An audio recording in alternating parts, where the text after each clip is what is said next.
Hey, Brian Margolis here with productivitygiant.com, and I wanted to make a short summary video on a concept I call the focused week. I think it's important for sales pros, entrepreneurs to set up their business to run intentionally rather than, just being reactive all the time, and the focused week is a critical part of that. So I'm just going to run down the quick steps to doing that, and then if you're interested, you can grab my book, get more information at productivitygiant.com. So, step one in creating the focused week is creating your weekly strategy. And we like to use a system called the pillar system. And what that does is it's going to take every activity that you could be doing with your time, and there's no shortage of those, and going to run it through a set of criteria, some questions, things like that. But most importantly, what comes out the other end is a set of what we call weekly pillars. Okay, you might just refer to them as your critical activities. But these are the things that they are not only a big return on your investment, this is working on your business, but these are the activities that if you complete them every week, and the key is that they are in your control, okay, you know beyond a shadow of a doubt on Friday night that you had a great week. Okay, so the weekly strategy is really taking, you know, time to figure out where should you focus your skills, talent, and work ethic every week so that you know on Friday night, as long as you complete those pillars, those critical weekly activities, that you've had a great week. You just don't let the wind take you to Friday and then you see what happens.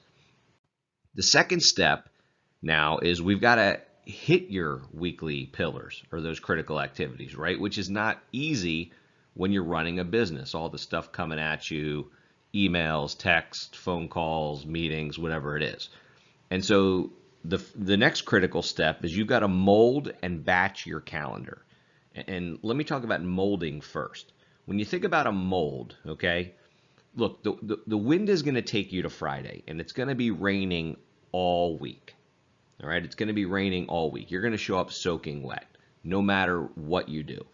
And so the way you want to think of this idea of pro time or the mold is that this is your chance to put up an umbrella, get out of the rain, so you can work on your weekly strategy, those proactive things that actually help you move your business forward every week. And so when we talk about a mold, we talk about putting in time slots at the beginning of the day, preferably, where no water is allowed in, right? In other words, this is time you protect to work on your business.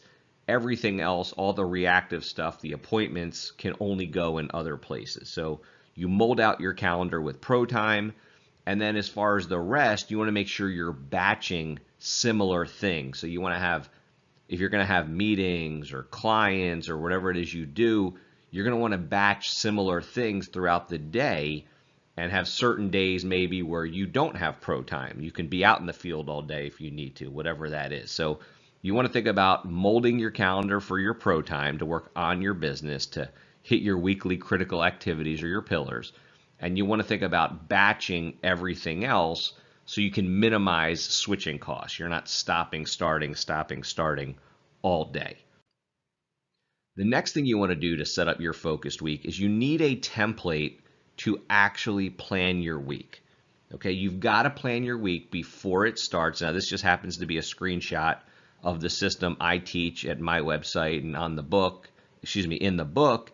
It's not critical that you do it this way, but you want to make sure that your week is planned out, that you have some kind of template every week that you can kind of say, okay, here's what I have to do this week, here's where it is, and you can work off of that. And then probably even a more important template that you've got to create to have a focused week is your daily plan. Okay, the template for your daily plan. Now, again, this picture of a legal pad, this happens to be the system that I teach in the book.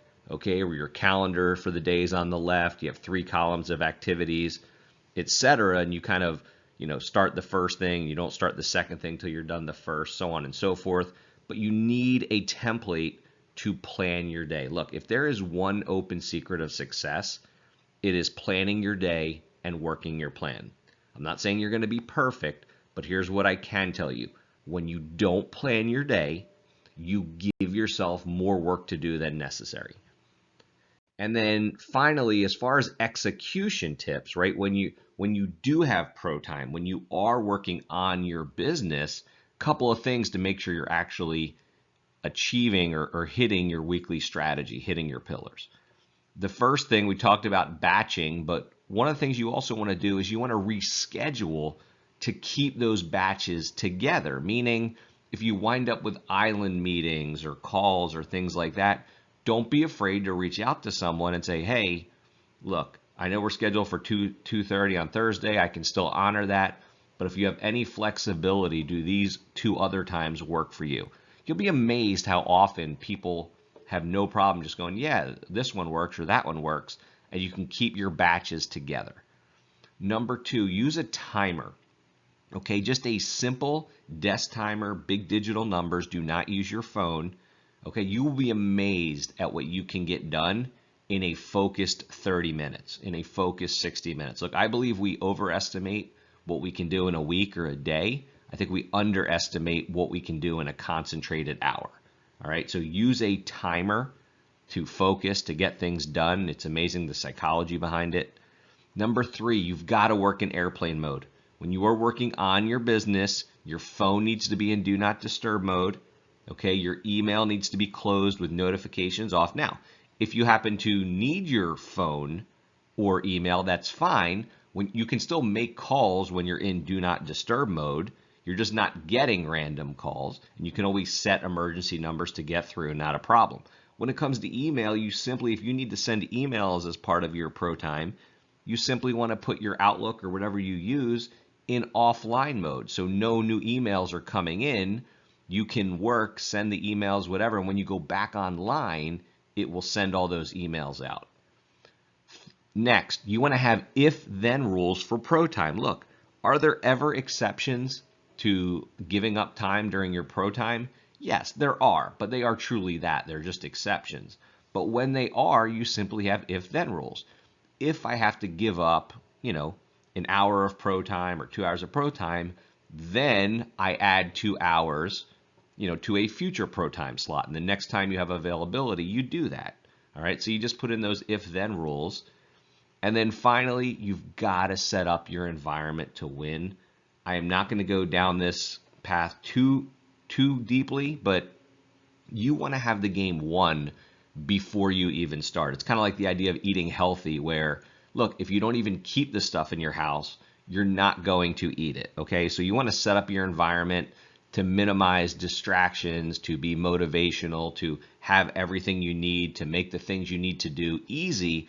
I will say this, the best book I've ever read on this is called Willpower Doesn't Work by Benjamin Hardy, where he talks all about how to set up your environment to win. So if you like the idea of creating a focused week, okay, there's a ton of free resources at productivitygiant.com. There's case studies, there's my free book, there's videos, there's a podcast where I help people in real time. This is Brian Margolis with productivitygiant.com, and I hope you decide to implement your focused week.